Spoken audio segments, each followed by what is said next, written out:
Okay बच्चों, basics of accounts हमारा चल रहा है। This side C S Harish Madharia reporting live. आज सो बेटा रूल क्या था? एनीबडी? हाँ आप बोलो मैडम।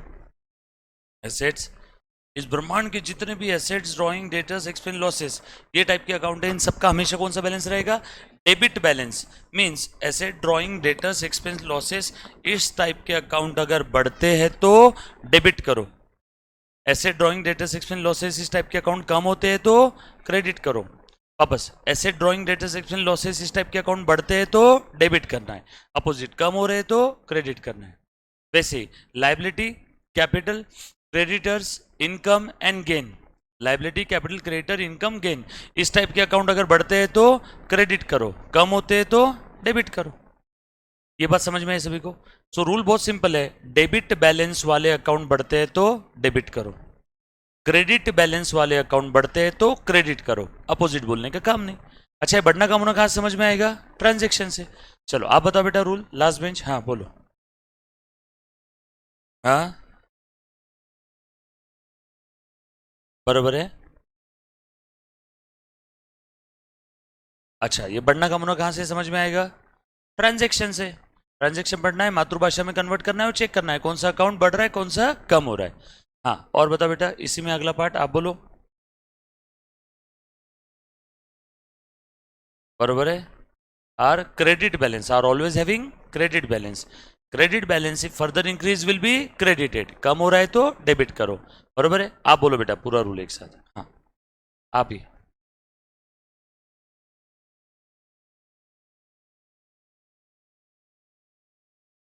बरोबर है। ऐसे ड्राइंग, डेटर्स, एक्सपेंस, लॉसेस का डेबिट बैलेंस है, ये टाइप के अकाउंट बढ़े तो रुको, डेबिट बैलेंस वाले अकाउंट बढ़े तो डेबिट करो। अपोजिट, कम हो रहा है तो क्रेडिट करना है। एंड लाइबिलिटीज, एसेट के अपोजिट लाइबिलिटी, ड्राइंग के अपोजिट कैपिटल, डेटर्स के अपोजिट क्रेडिटर्स, एक्सपेंस के अपोजिट इनकम, लॉसेस के opposite gain. Liability, capital, creditor, income, gain, इनका क्रेडिट बैलेंस, ये बढ़ते हैं तो क्रेडिट करो, कम हुए तो डेबिट करो। ये बात समझ में आई सभी को? यहां तक किसी बच्चे को कोई डाउट है तो प्लीज एक बार बोलो बेटा। Any student, any kind of doubt? Yes, hi Shreya, Atharva, Soham. अच्छा आप तीनों आज लाइव अटेंड कर रहे हो? हाँ उसके बाद आगे बढ़े और थोड़ा सा। ये हमने यहाँ तक कुछ चीज़ें पढ़ ली थी। हमने लास्ट लेक्चर में डिस्काउंट के बारे में कुछ चीज़ें देखी थी, याद आ रही कि सभी को? आ जाओ। अब लास्ट लेक्चर में डिस्काउंट के बारे में बताया था, trade discount, cash discount. Cash discount for immediate recovery of cash. Trade discount sale बढ़ाने के लिए देते हैं। ट्रेड डिस्काउंट की अकाउंटिंग हम लोग नहीं करते हैं, कैश डिस्काउंट का अकाउंटिंग होगा। अब मैं ट्रेड डिस्काउंट और कैश डिस्काउंट के कुछ ट्रांजेक्शन आपको बताऊंगा, फिर हम लोग आगे बढ़ेंगे। लिखो अगला ट्रांजेक्शन, लिख मुन्ना ध्यान से लिखो। Examples related to trade discount and cash discount. बरोबर? लिखो, goods purchased, goods purchased worth rupees 10,000, goods purchased worth rupees 10,000 for cash, goods purchased worth rupees 10,000 from Katappa,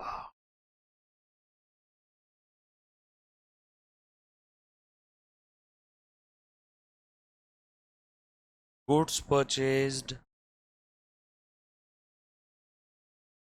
worth rupees 10,000 on credit, goods purchased worth rupees 10,000 on credit, then उसके बाद goods purchased worth rupees 10,000 from Katappa for cash.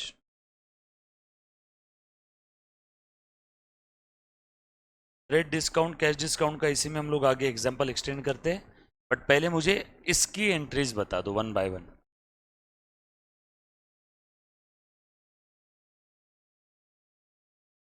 कुछ नहीं। हम्म, बोलो बेटा, one by one कौन बच्चा entry बताएगा पहले वाले ट्रांजेक्शन की एंट्री, फटाफट से guys. Purchase to cash, okay. देखो सबसे पहले वाले ट्रांजेक्शन का एंट्री क्या रहेगा, यहाँ पे बच्चे मुझे बोल रहे हैं पहले वाले का एंट्री गुड्स परचेज 10,000, माल खरीदा। माल खरीदा तो कौन कौन सा अकाउंट बनेगा, एक बनेगा परचेस अकाउंट, और दूसरा उसके अंदर में लिखा नहीं है पेमेंट किया कि नहीं किया, ना ही पार्टी का नाम दिया हुआ है, तो मैं ऐसा समझूंगा शायद पेमेंट कर दिया होगा, और क्या अज्यूम करे इससे अच्छा। तो परचेस अकाउंट और cash account. Purchase debit balance, माल खरीदा तो परचेस बढ़ेगा या कम होगा, बढ़ेगा, सो परचेस अकाउंट डेबिट करो। परचेस का डेबिट बैलेंस है, जैसे जैसे हम लोग माल खरीदते हैं वैसे वैसे परचेस बढ़ता है, डेबिट बैलेंस वाला अकाउंट बढ़ता है तो डेबिट करो, सो परचेस डेबिट होगा क्या यहाँ पे। और कैश में मैंने पेमेंट कर दिया, बरोबर है क्या, कैश ये भी असेट है, इसका भी डेबिट बैलेंस, कैश बढ़ती है तो डेबिट, कैश कम हुई तो क्रेडिट। यहाँ पे कैश बढ़ा या कम हुआ, कम हुआ, पेमेंट किया होगा तो कैश कम हो गया, तो कैश को क्रेडिट कर दूं, सो लिख दिया मैंने टू कैश अकाउंट 10,000 10,000। किसी बच्चे को कोई तकलीफ है इसमें, नरेशन लिख देना आपने, गुड्स परचेज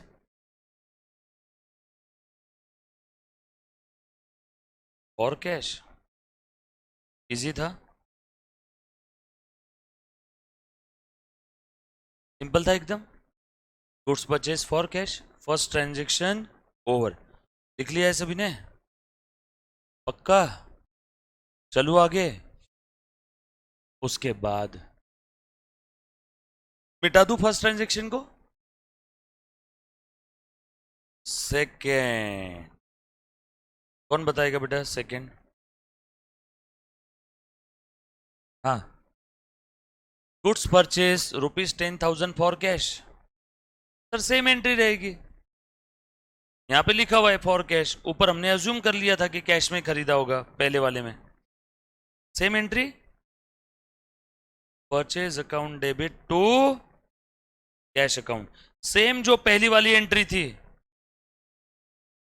सही है क्या, हो गया दूसरा। तीसरा, पहले दोनों की एंट्री सेम रहेगी, सर फर्क क्या है दोनों में, बस कुछ नहीं, यहाँ पे बोला हुआ था कैश में खरीदा, यहाँ कुछ बोला नहीं था तो हमने अज्यूम कर लिया कि कैश में खरीदा होगा। तीसरा, गुड्स परचेज ₹10,000 फ्रॉम कटप्पा। बोलो बेटा कौन कौन से अकाउंट बनेंगे पहले तो ये बता दो, परचेज अकाउंट और कटप्पा या कैश, कैश या कटप्पा, कटप्पा, ओके। क्यों ऐसा, आपने ऐसा अज्यूम किया क्या कि ये उधारी में माल खरीदा हुआ है।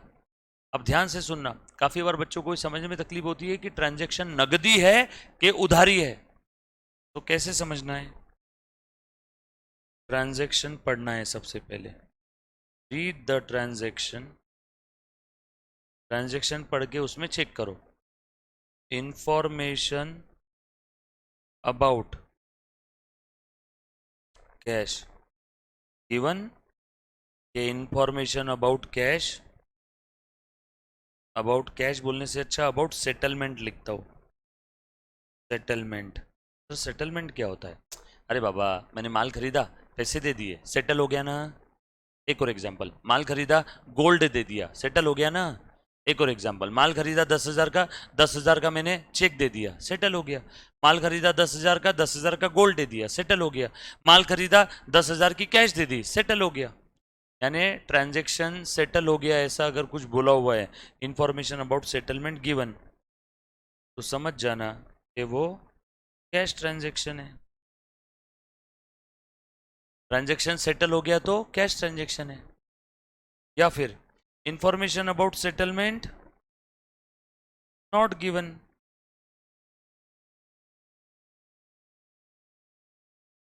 Information about settlement not given, जैसे कि तीसरे में बस इतना बोला है, माल खरीद लिया, कटप्पा से लिया, कुछ बोला है क्या? फॉर कैश, गोल्ड दिया, कैश दिया, चेक दिया, कुछ भी नहीं दिया है। मतलब information about settlement not given. तो यहाँ पे दो बातें हो सकती है, name of the party given, या फिर name of the party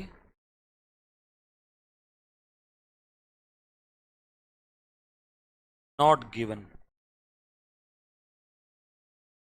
so settlement के बारे में कुछ नहीं बोला है और पार्टी का नाम भी नहीं दिया हुआ है, खेल खत्म। ये भी क्या रहेगा? Cash transaction.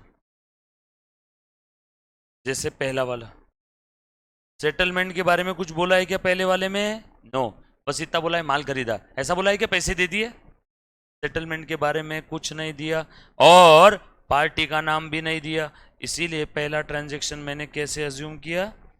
Cash transaction. देखो फर्स्ट ट्रांजैक्शन में सेटलमेंट के बारे में कुछ बोला है ना, फर्स्ट ट्रांजैक्शन में पार्टी का, ये इसके बारे में भी कुछ नहीं बोला है और पार्टी का नाम भी नहीं दिया है, इसीलिए ट्रांजैक्शन पढ़ा, सेटलमेंट के बारे में कुछ नहीं बोला। अगला सवाल, पार्टी का नाम दिया है कि नहीं दिया है? नहीं दिया है, इसीलिए पहला ट्रांजैक्शन ये क्या था?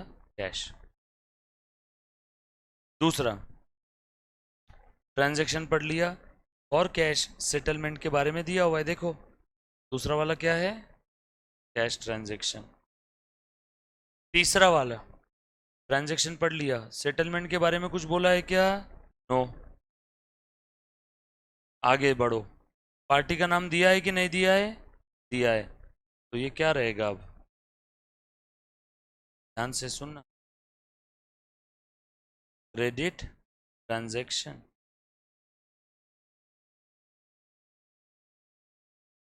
क्रेडिट ट्रांजैक्शन यानी उधारी वाला, बरोबर है? वापस देखो, तीसरा वाला था ना, गुड्स परचेज ₹10,000 फ्रॉम कटप्पा। बताओ, ट्रांजैक्शन पढ़ लिया, सेटलमेंट के बारे में दिया है कि नहीं दिया है? माल खरीदा 10,000 का, 10,000 ये कीमत है, पैसे दिए ऐसा नहीं बोला है, 10,000 वो माल की कीमत है। तीसरे में ऐसा लिखा है पेमेंट कर दिया, तीसरे में ऐसा लिखा है फॉर कैश, तीसरे में ऐसा लिखा है for gold, for asset, for cheque, कुछ बोला है ऐसा? कुछ भी नहीं, मतलब तीसरे में सेटलमेंट के बारे में नहीं दिया है, तीसरे में सेटलमेंट के बारे में नहीं दिया है। तो अगला सवाल क्या पूछेंगे? हे ट्रांजैक्शन बता, क्या पार्टी का नाम दिया है कि नहीं दिया है? तीसरे में पार्टी का नाम दिया है जिससे खरीदा, खेल खत्म। तीसरा वाला कौन सा ट्रांजैक्शन है? Credit transaction. अब जीवन में कभी तकलीफ नहीं आनी चाहिए, ट्रांजैक्शन नगद है या उधारी है, कैसे पहचानोगे? चार्ट की मदद। ये चार्ट जैसे जैसे बोल रहा है वैसे वैसे आगे जाते जाओ, जवाब अपने आप मिल जाएगा। कोई मेहनत करने का काम है क्या? नो। चलो, तो तीसरे वाले ट्रांजैक्शन में सेटलमेंट के बारे में दिया था या नहीं दिया था? नहीं दिया था। तो अगला सवाल यही पूछना, बच्चे क्या करते? डायरेक्टली ट्रांजैक्शन पढ़ते ही पार्टी का नाम दिया तो डायरेक्ट बोल देते कि क्रेडिट ट्रांजैक्शन है, ऐसे गलती मत करना। पार्टी का नाम दिया हुआ है इसका मतलब क्रेडिट ट्रांजैक्शन है ऐसा नहीं रहेगा, आपने ये फ्लो फॉलो करना है, यस और नो? तो ध्यान से सुनो, तो तीसरे ट्रांजैक्शन में सेटलमेंट के बारे में कुछ नहीं बोला है। अगला सवाल, पार्टी का नाम दिया है कि नहीं दिया है? पार्टी का नाम दिया है, तीसरे में पार्टी का नाम दिया है, देयरफॉर तीसरा उधारी ट्रांजैक्शन। अब आगे बढ़ो, अब बोलो कौन कौन से अकाउंट बनेंगे तीसरे में? एक परचेस अकाउंट, माल खरीदा तो परचेस बढ़ेगा, परचेस का डेबिट बैलेंस बढ़ता है तो डेबिट करो। और दूसरा कौन सा अकाउंट बनेगा? अब ध्यान से सुनना, उधारी वाला ट्रांजैक्शन है ना, जब भी हम लोग किसी से उधारी में कुछ लेते हैं या जब भी हम लोग किसी को उधारी में कुछ देते हैं या जब कभी भी ट्रांजैक्शन की वजह से पार्टी के साथ मनी और मनीज वर्थ में लेन देन पेंडिंग है, बराबर ना? जब कभी भी ट्रांजैक्शन में पार्टी के साथ मनी और मनीज वर्थ में कुछ लेना या देना पेंडिंग है तो समझ जाओ पार्टी का अकाउंट बनेगा। अब यहाँ पे कटप्पा से हमने उधारी में माल खरीदा तो मुझे कटप्पा को पैसे देने हैं क्या? यस, मैंने कटप्पा से उधारी में माल खरीदा, क्रेडिट ट्रांजैक्शन है तीसरा वाला, तो कटप्पा मेरा क्रेडिटर है, मुझे कटप्पा को पैसे देने हैं। जब भी किसी पार्टी के साथ मनी और मनी जरूरत में लेन देन पेंडिंग है तो पार्टी का अकाउंट बनेगा, तो एक बनेगा कटप्पा अकाउंट। कटप्पा मेरा क्या बन गया? क्रेडिटर। कटप्पा को पैसे देने हैं, कटप्पा क्या बन गया, क्रेडिटर। क्रेडिटर का क्रेडिट बैलेंस, क्रेडिटर बढ़ते हैं तो उन्हें क्या करो, क्रेडिट करो। तो लिखो टू कटप्पा अकाउंट है 10,000, 10,000। ये बात समझ में आई सभी को?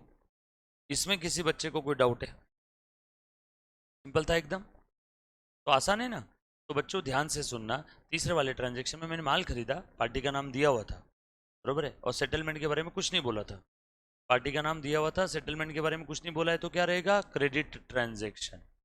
उधारी में खरीदा तो पार्टी का अकाउंट बनेगा। क्यों बनेगा, क्योंकि लेन देन बाकी है। क्या बाकी है, देना बाकी है। क्या देना है, 10,000 रुपए। तो कटप्पा मेरा क्या बन गया, क्रेडिटर। कटप्पा क्रेडिटर बन गया, यानी क्रेडिटर्स बढ़ गए। जैसे जैसे आप उधारी में माल खरीदते हो वैसे वैसे क्रेडिटर्स बढ़ते हैं। क्रेडिटर्स का क्रेडिट बैलेंस बढ़ते हैं तो क्रेडिट करो। यस और नो। चौथा ट्रांजेक्शन लिख लिया है सभी ने, पक्का? चौथा ट्रांजेक्शन पढ़ के बताओ मुझे अब। Goods purchase ₹10,000 on credit. चलो ट्रांजेक्शन रीड कर लिया। सेटलमेंट के बारे में दिया हुआ है कि नहीं दिया हुआ है, दिया हुआ है। क्या बोला है, उधारी में खरीदा, मतलब सेटलमेंट कब होगा, फ्यूचर में। दिया है ना सेटलमेंट की इंफॉर्मेशन। बट ध्यान से सुनना, अच्छा ट्रांजेक्शन सेटल हुआ ऐसा नहीं बोला है, उधारी में ना रे बच्चों, सॉरी, कैश थोड़ी है, उधारी में डायरेक्टली बोल दिया है। तो यहाँ पे चार्ट अप्लाई नहीं किया तो भी चलेगा। समझ में आ रहा है क्या, श्योर शॉर्ट आपको क्वेश्चन में दे दिया सारी चीजें। क्या बोल दिया यहाँ पे कि उधारी में खरीदा माल, तो ये कैश ट्रांजेक्शन है या क्रेडिट है, देखने की जरूरत है क्या है, चार्ट। ये चार्ट नहीं देखा तो भी चलेगा, डायरेक्ट आपका आंसर क्या आ गया, क्रेडिट। सर आपको कहाँ से समझा, क्वेश्चन में लिखा हुआ है ऑन क्रेडिट।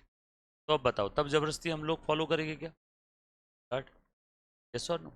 आप लोगों को मुंबई जाना है तो आप कौन से रास्ते से जाओगे, ऐसे चार्ट फॉलो, वाया लोनावला, फिर फिर से सवाल पूछ रहा हूँ, आपको मुंबई जाना है, कौन से रास्ते से जाओगे, और आगे ब्रैकेट में लिखा हुआ है कि आप मुंबई में हो। फिर काहे का पुणे, काहे का लोनावला, कुछ चार्ट फॉलो करने की ज़रूरत है क्या, आप मुंबई में हो। आपको रेडीमेड अगर क्वेश्चन में बोला हुआ है कि ये क्रेडिट ट्रांजेक्शन है, फिर ये चार्ट बीट भी फॉलो करने का काम, अरे रेडीमेड दिया है ना। अब बताओ, उधारी में माल खरीदा, बट किससे खरीदा मुझे तो उसका नाम भी नहीं मालूम। एक तो बनेगा परचेस अकाउंट, ये तो तय है, purchase account will be debited 10,000, ये तय है ना। अब कटप्पा से खरीदा होता तो लिखता टू कटप्पा, बट मुझे तो पार्टी का नाम नहीं मालूम, लेकिन ये कंफर्म है उधारी में लिया। मैं यहाँ पे क्या लिख लूँगा, क्रेडिटर अकाउंट, होगा कोई तो, नाम नहीं, होगा कोई तो क्रेडिट, बरोबर है, यार है। बचपन में आप लोग को आज तक नाम दिया हुआ रहता था ना, नाम नहीं दिया है तो हम लोग कौन सा अकाउंट बनाएंगे, क्रेडिटर अकाउंट। तो क्रेडिटर कौन है नहीं मालूम, दिया ही नहीं है, generic name creditor.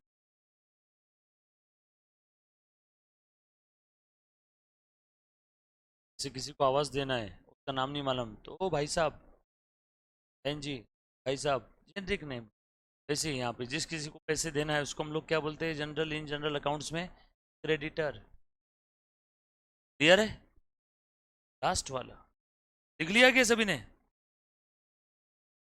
Last, goods purchase 10,000 from Kattappa for cash. Clear cut बोला हुआ है कैश में खरीदा, तो पार्टी का नाम भी दिया हुआ है तो चूल्हे में डालो, कोई लेन देन नहीं। सीधा सीधा बोल दिया ना, कैश में खरीदा, transaction, cash transaction, purchase account debit to to cash. माल खरीदा, परचेस बढ़ा, परचेस का डेबिट बैलेंस है, बढ़ा तो डेबिट करो। और कैश में पेमेंट कर दिया, कैश कम हो गई, कैश का भी डेबिट बैलेंस कम होती है तो क्रेडिट करो। तो परचेस अकाउंट डेबिट हुआ और कैश अकाउंट क्रेडिट हुआ, सर नो। नरेशन में लिख देंगे, goods purchase, goods purchased for cash from Kattappa. Narration में लिख देंगे कटप्पा से खरीदा था नगद में। बट कटप्पा का अकाउंट नहीं बनेगा। क्यों? क्योंकि कोई लेन देन बाकी है क्या? अरे आप किराना दुकान पे गए, आपने दूध का पैकेट लिया, 50 रुपए दे दिए, दूध का पैकेट ले लिया, और किराना दुकान वाला फिर भी आपको आपका नाम पूछ रहा है, आप क्या बोलेंगे? क्या संबंध? पैसे दिए ना तेरे, तो लेन देन कुछ बाकी है क्या? तो नाम क्यों पूछ रहा है? यस और नो? तो जब ट्रांजेक्शन सेटल हो गया, जब लेना देना बाकी ही नहीं है, तो आप अकाउंट बनाओगे क्या जबरदस्ती? कोई फायदा है क्या? इसलिए नरेशन में लिख दो, किससे माल खरीदा था? कटप्पा से, बट कटप्पा का अकाउंट नहीं बनेगा। क्यों नहीं बनेगा अकाउंट? क्योंकि कटप्पा से ना लेना बाकी ना देना बाकी, माल लिया, पैसे दे दिए, लेन देन पेंडिंग ही नहीं है। उधारी वाले ट्रांजेक्शन में लेन देन पेंडिंग होता है, और जब लेन देन पेंडिंग है तो ही पार्टी का अकाउंट बनता है, नहीं तो पार्टी का अकाउंट नहीं बनेगा। ये बात समझ में आई सभी को? पक्की बात? चलो आगे। और उधारी वाला ट्रांजेक्शन है, क्रेडिट ट्रांजेक्शन है, और पार्टी का नाम नहीं पता है, तो क्या अकाउंट बना लेंगे? Creditor account. क्लियर? चलो आगे। ये लिख लिया सभी ने? के बाद ध्यान से सुनना। अब लिखो फिर से एक और example. Goods purchased worth 10,000 at 10% trade discount. Goods purchase worth rupees 10,000 at 10% trade discount. Goods purchased worth rupees 10,000 at 10% trade discount. Clear?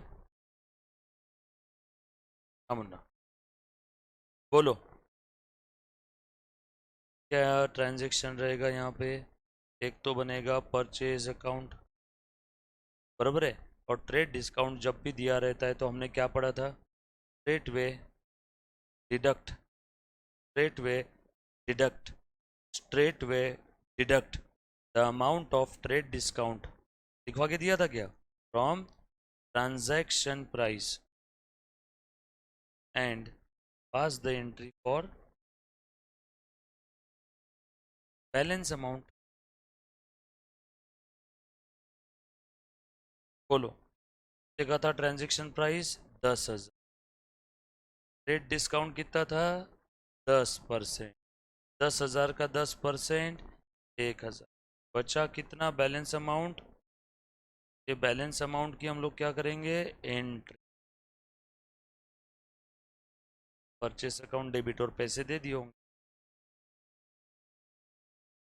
यहाँ पे पार्टी के बारे में कुछ बोला नहीं है, सेटलमेंट के बारे में कुछ बोला नहीं है, तो अज्यूम करें था इसमें।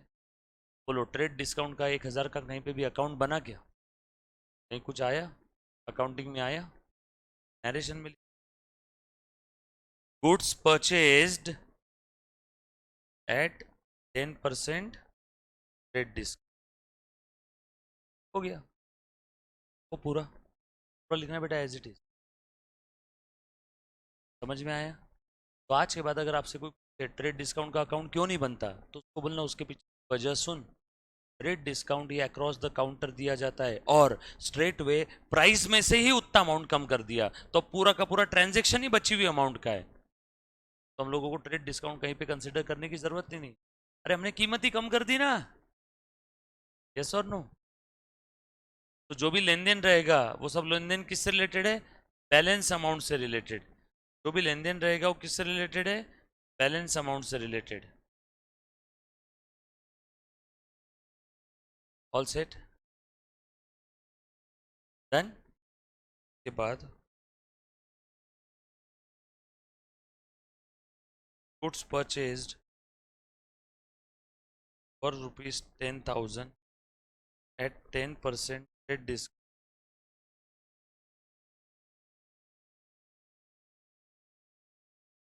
ऑन क्रेडिट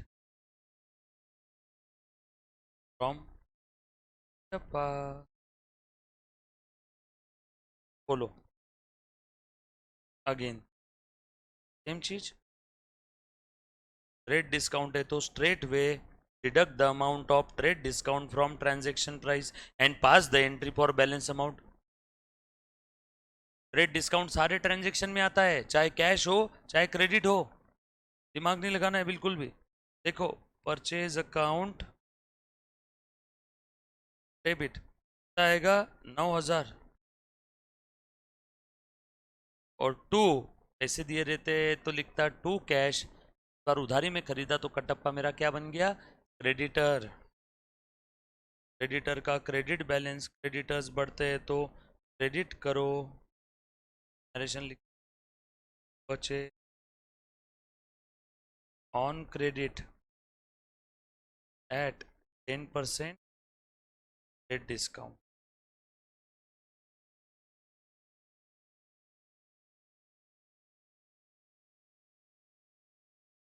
चलिए आगे।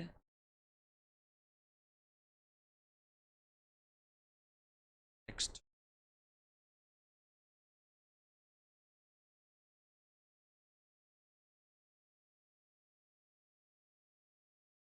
लिखो, तो कैश ट्रांजैक्शन हो चाहे क्रेडिट हो, रेट डिस्काउंट तो दो तरीका सेम ही है। किसी बच्चे को डाउट है तो पर पूछो, एनीबॉडी। अच्छा बच्चों, डाउट रहे ना अपने तब के तब बोलना है मुन्ना, ऐसा मत ले रहा हूँ वाले में डाउट नहीं पूछ, डाउट आए तो पूछो। आप डाउट नहीं, अज्यूम करो कि आपको ये समझ में, रोल करूँ। देखो, गुड्स परचेज्ड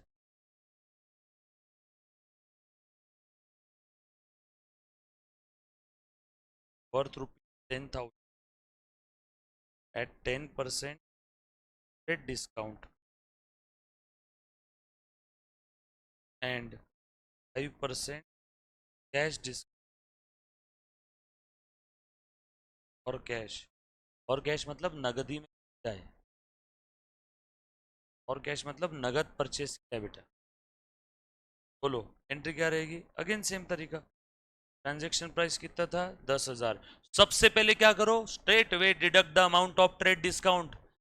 भले दोनों डिस्काउंट दिए बट सबसे पहले क्या माइनस करना है, trade discount minus trade discount 10% आया 1,000, बचा कितना, बैलेंस की एंट्री। और ये पूरा पैसा मैं नगद दे रहा हूँ सामने वाले को, सामने वाले ने खुश होकर मुझे क्या दिया, कैश डिस्काउंट 5%, बरोबर ना, पूरा पैसा देने के लिए तैयार हूँ, तो इसका 5% डिस्काउंट दिया। बोलो कितना होता है, मैंने पैसा कितना दिया होगा उसको,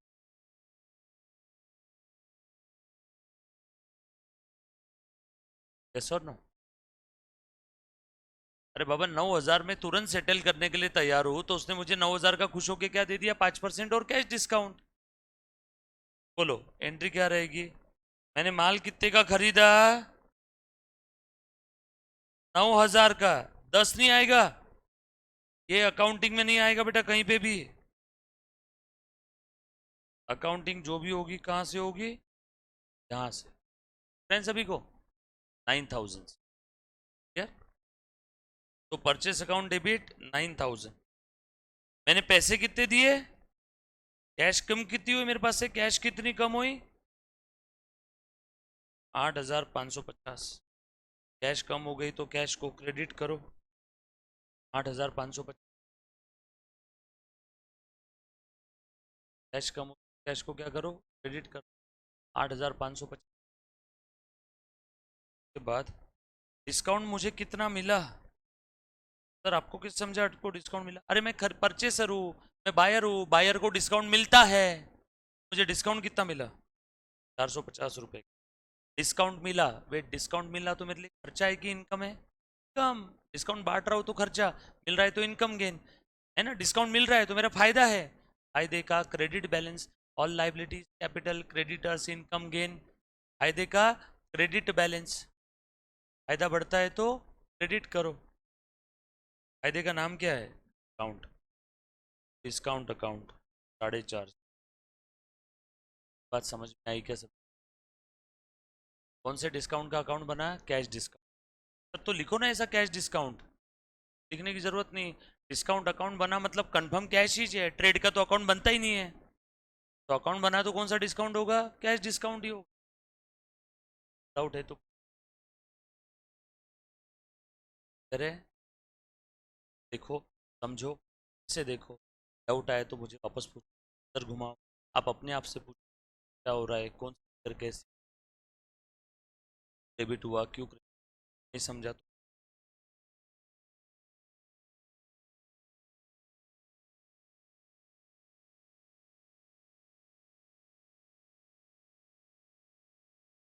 डन। चलो आगे, कहा सभी ने,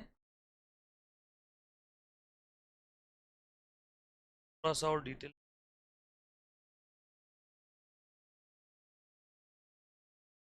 गुड्स परचेज्ड, परचेज वैरायटी सब कवर कर लेंगे, आपको इसके बाहर कोई वैरायटी के ट्रांजेक्शन पर में नहीं आएंगे बेटा। Purchase worth ₹10,000 at 10% discount, comma 5% cash discount and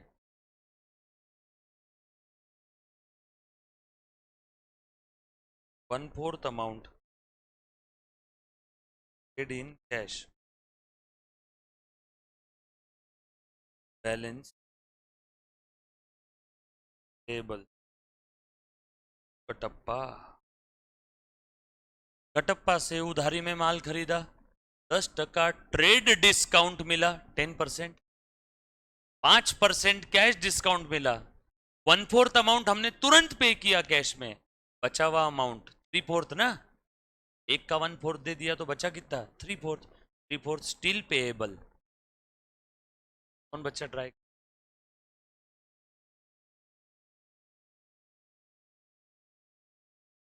देखो तो, चलो ये बताओ पहले, ए मुन्ना देख, 10,000 का माल था, सबसे पहले first of all deduct the amount of trade discount from the transaction price, yes और नो, करो, माइनस ट्रेड डिस्काउंट का परसेंट, 10% आया 9,000 ना, deduct the amount of trade discount from the transaction. अब उसके बाद हुआ क्या मालूम है, मैं पूरा पैसा, पिछले वाले केस में मैंने पूरा 9,000 देने के लिए तैयार था, तो पूरे 9,000 पे मुझे डिस्काउंट मिल गया था। इस बार मैं कितना पैसा देने के लिए तैयार हूँ, ओनली 1/4, तो मुझे कैश डिस्काउंट भी कितने अमाउंट पे मिलेगा, 1/4, जितना कैश दे रहा हूँ उस पर कैश डिस्काउंट मिलेगा ना, पिछले वाले केस में पूरा दे दिया तो पूरे 9 पे डिस्काउंट मिला, यहाँ पे 1/4 ही देने के लिए तैयार हूँ, मतलब 3/4 बाद में दूंगा, यानी 3/4 पेबल, 1/4 निकालो 9,000 का, 9,000 है बेटा 2,250, पेइंग नाउ, अमाउंट आया 2,250, ये इतना अमाउंट में तुरंत देने के लिए था, बचा हुआ अमाउंट देना बाकी, पेबल टू कटप्पा, सही है ना।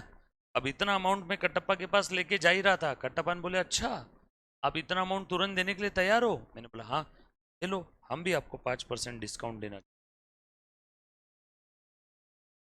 चलो इसका 5%, 112.5,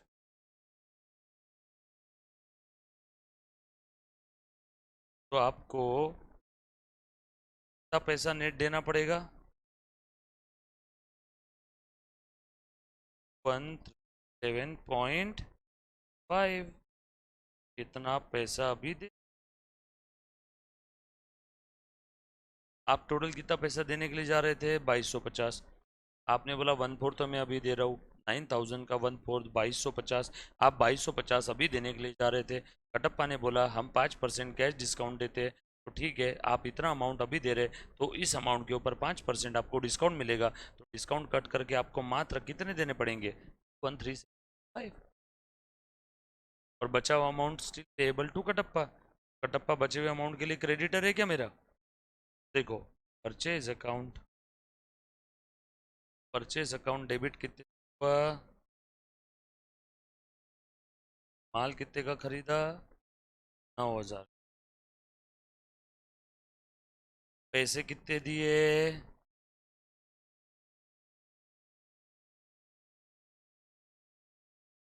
कितने देना बाकी है? पैसे दिए तो डिस्काउंट कितने का मिला? डिस्काउंट मिला तो मेरा फायदा हुआ क्या? फायदे को क्रेडिट करूं क्या?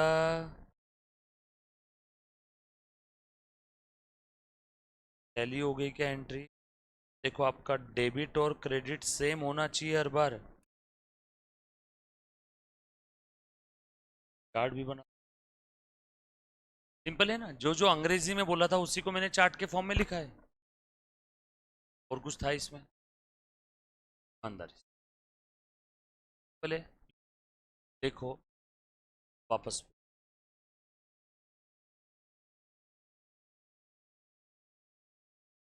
एक मैं आपको वक्त दे रहा हूँ।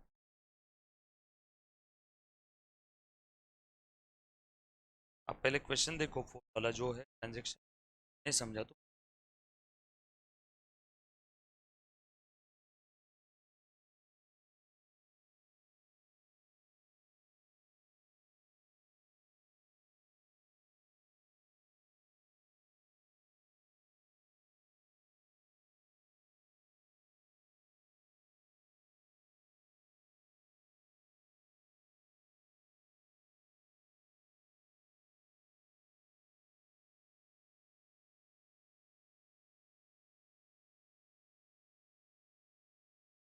बैलेंस ये बोलने, बैलेंस